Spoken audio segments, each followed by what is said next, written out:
¿sí? Por eso la palabra de Dios en el profeta Osea dice que mi pueblo se pierde por falta de conocimiento, porque como ya cuando nos metemos en la formación no es algo como querigmático, algo de como nos gusta, pues ya como que se aburre uno, ¿verdad? Y entonces preferimos seguir en la ignorancia para acabar siendo como los camarones, ¿verdad? A los que se duermen y se los lleva la corriente. Pero bueno, estamos los que teníamos que estar para seguir aprendiendo. La cuestión del sacrificio, que ya estuvimos viendo la semana pasada y en esta semana, el lunes, y la semana pasada, la cuestión del sacrificio es algo que ustedes se lo tienen que llevar en su mente y en su corazón. Sobre todo por lo que les digo que ahorita está esa tendencia de reducir la Santa Misa ¿a qué? A un banquete. Y si esta misa es un banquete, entonces es un banquete fraterno donde ya lo importante no es Cristo, sino nosotros, la comunidad. Y ya hemos estado viendo de dónde viene eso y cómo eso se ha infiltrado en la teología católica, y actualmente eso es lo que se enseña incluso en los seminarios, ¿no? O sea, la misa es un banquete, la misa es una fiesta, pero quiero aclarar algo, ¿ok? La misa es el sacrificio de Cristo, pero esta misa también tiene, para que no se vaya a decir que entonces no es banquete, hay que aclarar esto. Hay una dimensión de banquete, sí, y una dimensión festiva también, porque celebramos, pero no se puede reducir ni a banquete ni a fiesta. Es el sacrificio de Cristo que tiene una dimensión festiva porque celebramos y celebramos nuestra salvación, y una dimensión de banquete porque cuando ya termina la misa nosotros nos alimentamos del cuerpo de Cristo. Ahorita vamos a ver la cuestión del memorial. Ahorita ya voy a citar unos numerales del catecismo para que ustedes en el catecismo lo puedan buscar. Si no tienen un catecismo, cómprenselo. Y si no se lo quieren comprar, métanse a internet, que en el internet está el catecismo completo. Si no lo quieren comprar, para que chequen los numerales sobre la cuestión del sacrificio. ¿Sí? Entonces vamos a ver ahorita esta cuestión, porque yo ahorita le estoy dando la clase, pero vendrá algún otro padrecito que va a tener su librito también, su librito, pero yo no estoy dando mi librito, ¿ok? Catecismo de la Iglesia Católica, la doctrina del Papa Benedicto, ¿ok? Entonces yo aquí no estoy exponiendo mi mentalidad ni mis ideas, sino la doctrina de la Iglesia. Entonces cuando alguien le quiera venir a contar un cuento, ustedes digan, no padre, pero mira que el catecismo de la Iglesia dice esto, ¿sí? Redención in sacramentum dice eso. ¿Se acuerdan mi amigo el que fue a comulgar de rodillas y el padre no le quiso dar la comunión? ¿Qué le hizo después para que le pudiera dar la comunión? ¿Se acuerdan? Sí, le dijo, aquí traigo el libro, a veces no me da la comunión. El padre ya dijo, está instruido, ¿sí? Por eso yo lo que quiero es que ustedes sean instruidos, no católicos ignorantes, porque los católicos ignorantes pues entonces se van con el librito de cualquier padrecito, y no. Aquí nosotros tenemos que tener muy presente la sana doctrina de la Iglesia, lo que la Iglesia nos ha enseñado siempre. Antes de ir a finalizar con lo del sacrificio, hay una mentalidad muy fuerte ahorita en la Iglesia, y es la de tomar el Concilio Vaticano II como si ya fuera otra iglesia. Y entonces se escucha hablar de iglesia preconciliar e iglesia postconciliar. Entonces ya no hay una iglesia, sino hay dos iglesias: la vieja, la que pasó de moda, la que ya hay que sacudirnos de encima, y ahora la iglesia nueva, que esta sí es fregona, esta sí es buena, la del Concilio Vaticano II para acá. Pero nos damos cuenta que hay dos iglesias. No, Cristo fundó ¿cuántas iglesias? Una. A ti, Pedro, te doy las llaves del reino de los cielos, ¿sí? Lo que tú ates en la iglesia será atado en el cielo, y lo que tú desates en la tierra será desatado en el cielo, ¿sí? Y entonces dice, a ti te confío iglesia, apacienta mi rebaño, no mis rebaños. ¿Sí? Sobre esta piedra edificaré mi iglesia. De tal manera que ese cantito que cantamos nosotros, juntos como hermanos. Miembros de una iglesia. ¿Miembros de qué? De una iglesia. ¿Miembros de qué? Una iglesia. De una iglesia o de la iglesia. Oh, de la iglesia. No es una iglesia. Porque el miembro de una iglesia es miembro de todas. Pero nosotros no somos miembros de una iglesia, somos miembros de la iglesia. ¿Ok? Entonces, para que se pongan a son miembros de la iglesia. Cristo solamente fundó una, la iglesia. Entonces, el cantito ahí está mal. Miembros de la iglesia. Entonces, no hay iglesia preconciliar e iglesia postconciliar. Pero en la iglesia sí se habla hoy día. Oh, es que eso es preconciliar. Oh, eso es medieval. Ustedes han escuchado cuando se hablan de, ay, eso es medieval, eso es del medievo. Como si el medievo hubiera sido, fue una época. Imagínense, en la época medieval nos dio a Santo Tomás de Aquino, nos dio a Santa Teresa de Ávila, nos dio a San Juan de la Cruz. Dios mío, yo hubiera querido ser de esa época, no de esta época pinchurrienta que nos está tocando vivir, devastada, arruinada, donde todo está en la ruina. Esa fue la época de los grandes pensadores, filósofos, teólogos. Oiga, Santo Tomás de Aquino fue lo más grande que ha tenido la Iglesia Católica de rito latino. ¿Sí? No les digo las palabras que he escuchado de algunos teólogos para que no se me espanten de al tiro feo, pero que hablan de Santo Tomás de Aquino como ya está pasado de moda. Y como estamos adentro del templo, puede ser que se me escandalice mucho al yo decir estas palabras tan feas. ¿Sí? No, Santo Tomás de Aquino ya está pasado de moda, eso ya quedó en el pasado. Ah, caray. Entonces, ¿cuántas doctrinas tenemos? Ah, eso que tú estás diciendo es del Concilio de Trento. Como si los concilios, cuando viniera otro, lo demás queda ya en el olvido. No, los concilios no vienen para contradecir al otro. La iglesia va profundizando y va creciendo, y siempre todo lo que tenemos lo tenemos que aprender y leer en continuidad con toda la tradición. Entonces, cuando escuchen que alguien te diga, ah, eso es tridentino, uy, ponle la cruz. O cuando te digan, eso es medieval, uy, cuidadito, esa gente es mala, porque tiene el virus del modernismo que tanto atacó su santidad Pío XI. ¿Sí? El modernismo que va a decir el Papa Pío, ese el conjunto de todas las herejías. ¿Sí? El modernismo. Él lo atacó tanto, y vamos a ir viendo cómo los papas van a hablar del modernismo como algo que está afuera, luego del modernismo como algo que está dentro, y donde el Papa Pablo VI va a decir, ya se los he dicho otras veces, por una rendija se metió el humo de Satanás a la iglesia. El humo de Satanás está dentro de la iglesia y ha contaminado a la iglesia, ha contaminado la teología. Entonces, contradice el Concilio de Trento, el Vaticano II, o el Vaticano II ya elimina el Concilio de Trento. Ya como es del pasado, ya ¿qué tiene que quedar olvidado? No.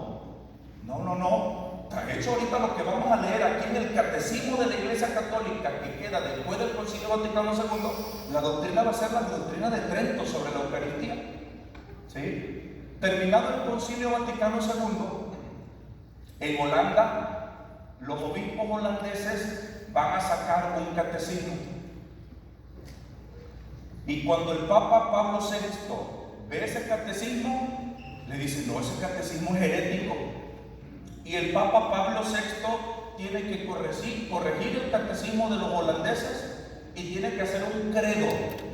Y no sé si a ustedes, los más viejos, que habemos bastantitos acá, se van a acordar que antiguamente en el credo decimos, el Padre decía, ¿crees en Dios Padre Todopoderoso, creador del cielo y de la tierra? ¿Qué decimos nosotros? Sí creo. ¿Crees en Jesucristo? Y la gente tenía que decir, sí creo. O sea, la iglesia te preguntaba y tú tenías que confirmar, sí creo. Esto viene de lo que hizo el Papa Pablo VI para contrarrestar las herejías de los holandeses. ¿Ok? Después estas herejías fueron muy fuertes en Alemania y ahorita están en Bélgica y ahorita ya están en toda la iglesia. Entonces dice el dicho que en río revuelto, ganancia de pescadores. En el río revuelto de la iglesia, aquí la ganancia es para el diablo, que tiene mucho, a quien él se lleva. Entonces no podemos contradecir los concilios. Los concilios los tenemos que leer en continuidad. ¿Sí me doy a entender? Entonces ahorita vamos a ver lo que dice el catecismo de la Iglesia Católica sobre el santo sacrificio de la misa. Entonces mucho cuidado, ¿sí? Mucho cuidado cuando digan, eso es del pasado. Eso ya no tiene ahorita sentido. Ahorita estamos en una iglesia nueva. Dicen algunos, una iglesia antes que se estaba asfixiando. Y entonces el Papa Juan XXIII abrió la ventana para que entrara el aire. Y entró tanto aire, que entre el aire que entró se metieron los herejes que ahora nos están haciendo verdad entre suerte. Por ejemplo, ahorita en Bélgica se ha hecho un ritual, así como tenemos el ritual del matrimonio. Se ha hecho un ritual para bendecir a las parejas del mismo sexo. Entonces ya en Bélgica, en la iglesia católica, si dos personas del mismo sexo se quieren casar, pueden ir a la iglesia católica y ya hicieron un ritual para bendecir a las personas del mismo sexo que se quieren casar. Entonces eso es totalmente en contra de lo que manda la iglesia católica. Alemania está haciendo lo mismo, ¿sí? Entonces esto es grave, pero no es para que se llenen de miedo y dicen, no. Ahorita, por ejemplo, tengo un sobrino mío, quiere entrar a la universidad y encuentra una universidad católica, ¿no? Pero cuando se mete a estudiar todo, a ver qué es lo que ofrecen en esta disque universidad católica, se da cuenta que ellos han asimilado toda la ideología de género. Y dice mi sobrino, tío, pues, ¿y qué onda con esta universidad? Dice católica. Le dije, cuando veas una universidad que dice católica, párale la cruz, no, ni te metas en eso. No, ahorita todas las universidades que dicen ser católicas, está terrible. La Ibero, por ejemplo, de México, asimiló toda la ideología de género. Eso está donde quiere. Entonces, la situación es grave. Por eso tenemos que estar preparados, ¿sí? Por eso el Evangelio, pero es el de este domingo, que dice, cuando regrese el Hijo del Hombre, ¿encontrará fe en la tierra? Una de los signos de la venida de nuestro Señor Jesucristo es la gran apostasía. ¿Ustedes saben lo que es la apostasía? ¿Qué es? Renegar de la fe. La gente que se va a ir de la iglesia. Empezaron en España. En España la gente empezó a decir en la iglesia, queremos que nos hagan un certificado donde yo renuncio a mi bautismo. Y dicen, pero es que eso no es posible, eso aquí no existe en la iglesia. Quiero un certificado donde yo reniego de mi bautismo, no quiero el bautismo. Eso es satánico. Porque una de las cosas que tienes que hacer cuando entras al satanismo es renunciar a tu bautismo y renunciar a la sangre de Cristo y pisar un crucifijo. Entonces, cuando tú estás renunciando a tu bautismo, estás renunciando a tu salvación, a la sangre de Cristo. Después esto se pasó a Argentina y ahorita esto está muy fuerte en México. La gente va a la iglesia y dice, quiero un certificado de bautismo porque yo renuncio a mi bautismo. Yo no quiero ser católico. A mí me trajeron a la fuerza, yo no sabía. Eso es la apostasía. Y ya está en toda la iglesia. ¿Se acuerdan que la vez pasada yo les decía que de un 50% ha bajado el catolicismo a un 17%? La gran apostasía. Entonces, ¿ustedes quieren ser de la apostasía o del pequeñito grupo que siguen perseverando en la doctrina? En la fe del Señor. Del pequeñito grupo. Bueno, pues entonces hay que perseverar. Entonces, alerta, ¿ok? Muy alerta. Y no es para que estén, al decirle alerta, que estén a la defensiva para atacar, no. Muy cuidadosos. Cuando algo no les suene a doctrina católica. Numeral, apúntenlo. Numeral 1330. Numeral 1330 del Catecismo de la Iglesia Católica. Dice, la pasión y la resurrección del Señor, santo sacrificio, porque actualiza el único sacrificio de Cristo, Salvador. Perdón, les vuelvo a leer que no leí la parte primera. Dice memorial. Acuérdense que yo les dije que íbamos a ver el memorial. Pero en el ambiente judío, ¿se acuerdan qué era el memorial? ¿Qué era el sacrificio memorial? No me dejen en mal, ustedes siempre responden bien. Acuérdense del sacrificio memorial. ¿Cuál era el sacrificio memorial? Sí, pero ¿qué era que se hacía con el cordero? No, ustedes le están confundiendo con lo que vimos el jueves pasado. Fue más antes. Yo les hablé del sacrificio memorial. ¿En qué consistía el sacrificio memorial? Acuérdense. El sacrificio memorial era un sacrificio del cual el sacerdote mataba un cordero, lo asaba y lo comía él y lo comía el pueblo. ¿Sí? Ese era un sacrificio memorial. Hay diferentes sacrificios, pero el sacrificio memorial, primero tiene que haber sacrificio. Se mata el cordero y después ¿qué se hace? Se asa. Y después de hacer lo que se hace, se come. ¿Quién lo come? El sacerdote. El sacerdote y el pueblo. Ese es un sacrificio memorial. Lo que hace Cristo es un sacrificio memorial, ¿sí o no? ¿Por qué? ¿Qué es lo que tenemos primero con Cristo? Sacrificio. Primero que Cristo, hago cara nada más para hacerle la vida imposible, no es porque. Primero lo que hace Cristo es sacrificarse. Y luego de que se sacrifica, ¿qué es lo que hace con su cuerpo? No lo da. Se lo da a comer a los demás. ¿Qué es lo que hace el sacerdote en la misa? Primero sacrifica. Y luego de que sacrifica, lo come. ¿come quién? El sacerdote y después ustedes. Ese es un sacrificio memorial. ¿Estamos? Sí. No se les vaya a olvidar, Bueno, entonces primero es para que ellas puedan comer la gente, porque todos se van con la cuestión de el banquete.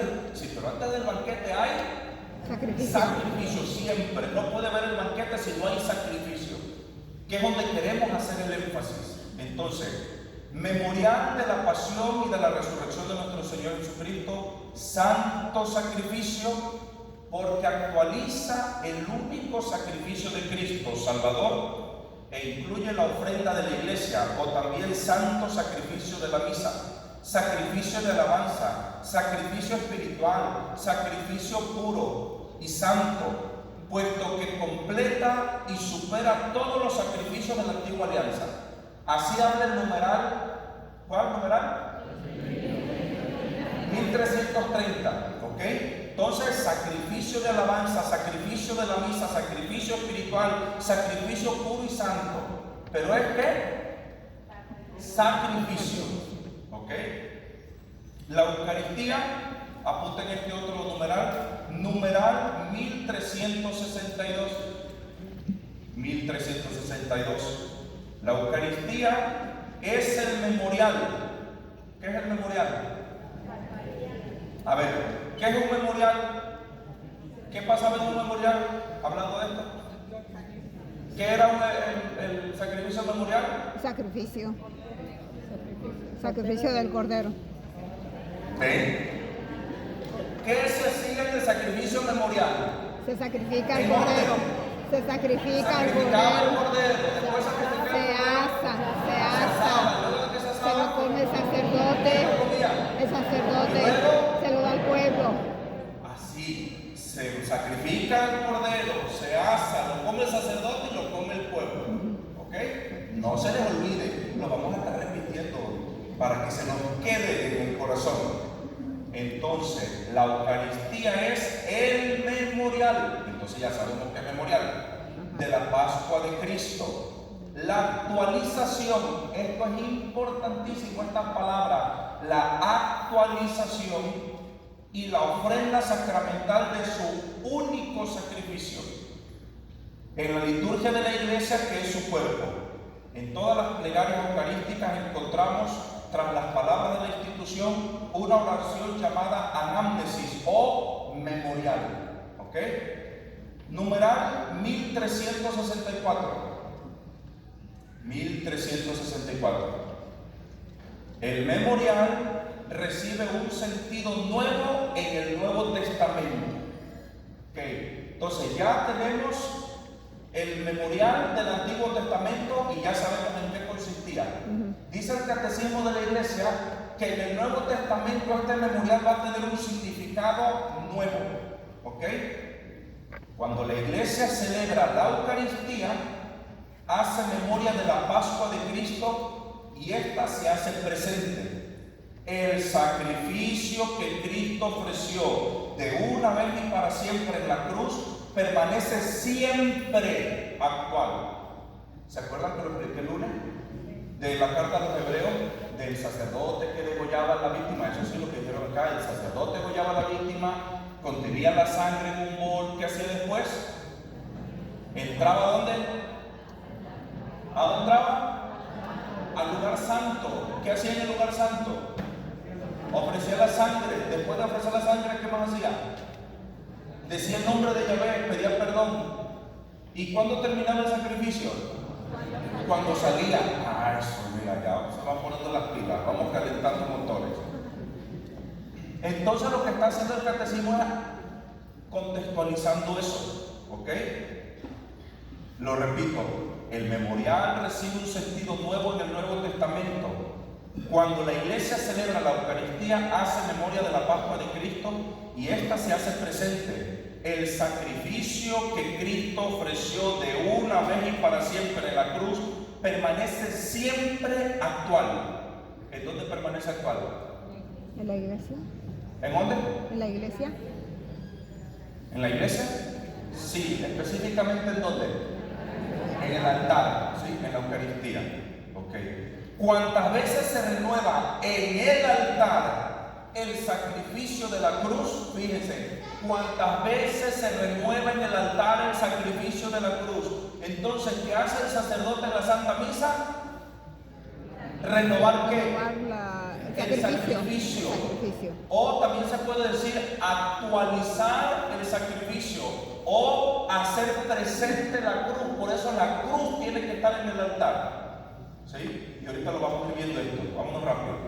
Entonces dice: cuántas veces se renueva en el altar el sacrificio de la cruz, en el que Cristo, nuestra Pascua, fue inmolado, se realiza la obra de nuestra redención. Cada vez que el sacerdote está celebrando la misa, se está renovando, se está actualizando ¿qué? Nuestra redención. Entonces yo no vengo a la Santa Misa a sentirme bien. Yo no vengo a la Santa Misa a ver si el Padre predica bonito. Si el Padre predica bonito, porque es chévere, ¿no? Ya le hicimos, esos son otros 20 pesos a la bolsa. Pero no venimos a la misa a sentirnos bonitos con la humildad del Padre. Ojalá y que todos los padres predicaran bien, pero no es la parte central.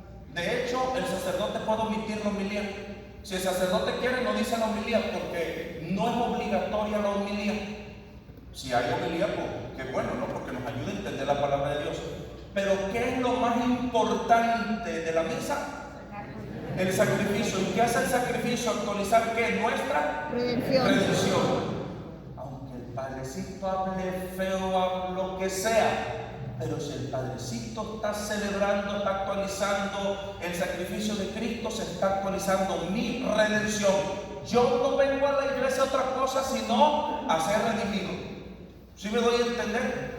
Entonces, ay, la música está fea. Ojalá y que toda la música estuviera bonita. Y le vamos a echar ganas aquí en la Purísima. Pero a veces andamos buscando dónde sentirnos bien.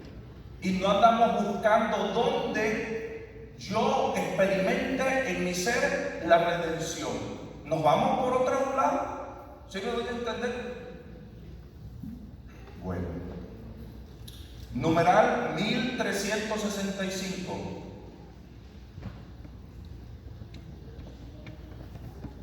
Por ser memorial de la Pascua de Cristo, la Eucaristía es también un sacrificio.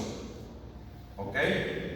El carácter sacrificial de la Eucaristía se manifiesta en las palabras mismas de la institución. Esto es mi cuerpo que será entregado por ustedes.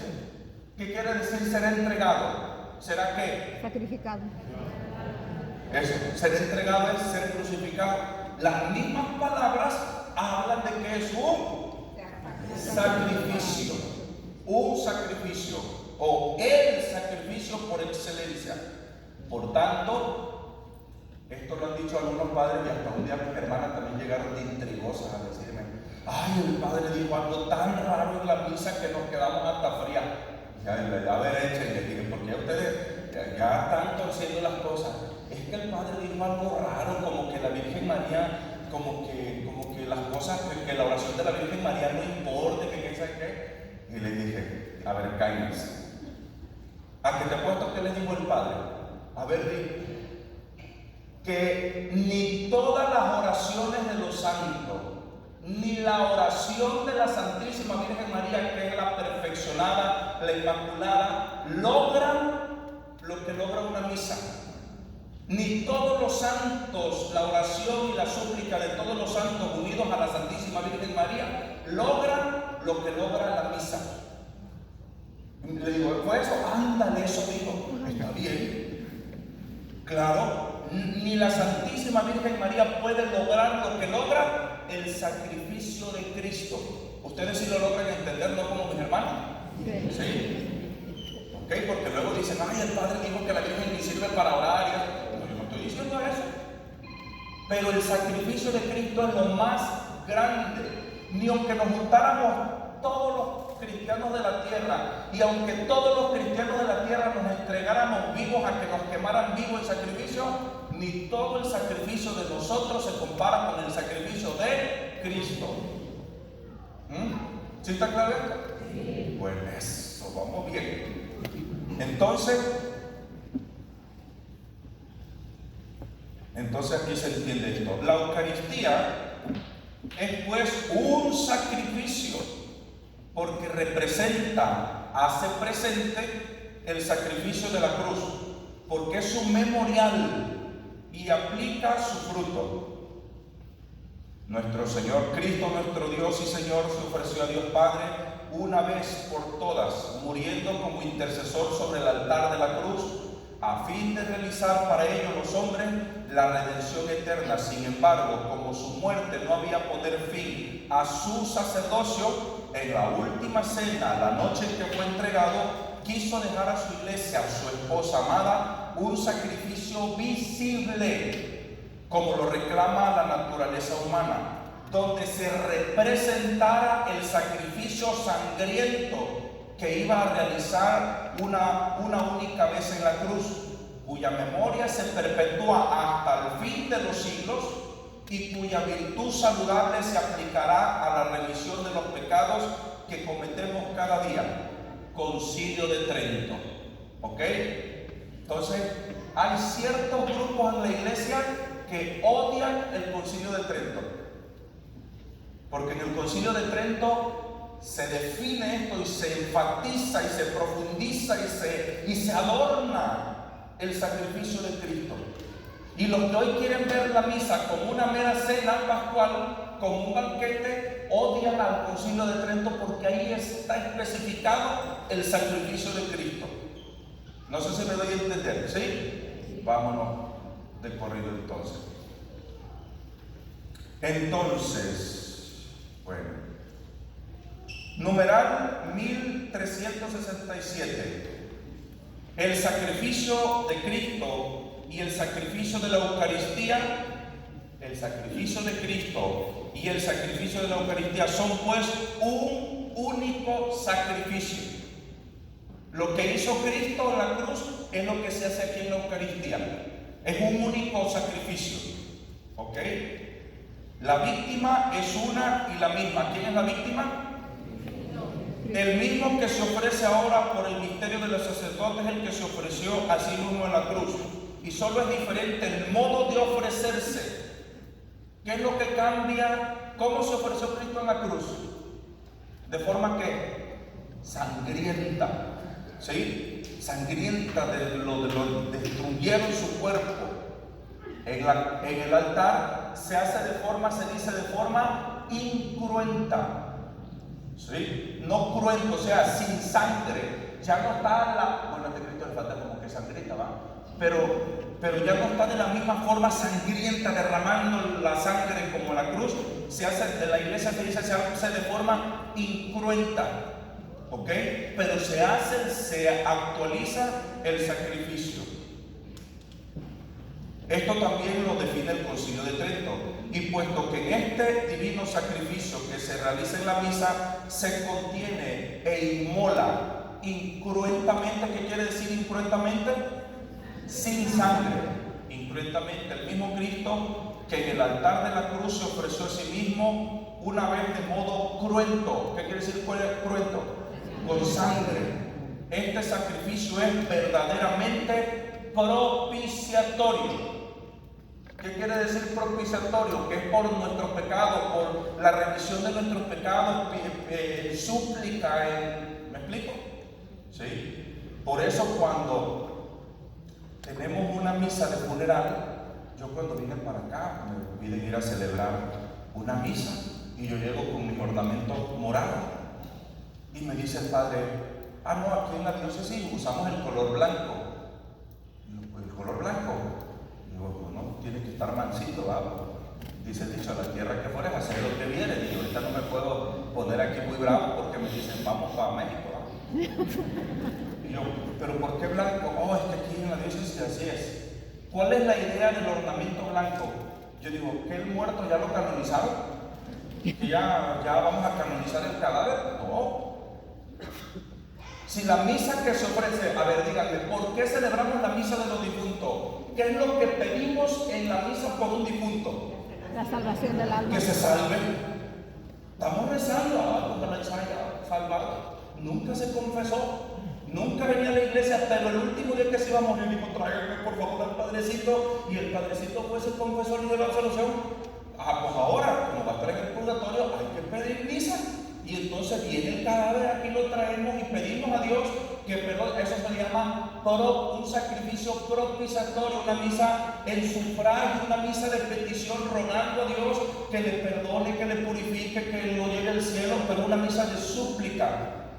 Y el color, después vamos a ver todas estas ondas, ¿no? El color para hablar de la súplica, de la penitencia, es el color que morado. El blanco es de la fiesta, ya el blanco y el dorado es festivo.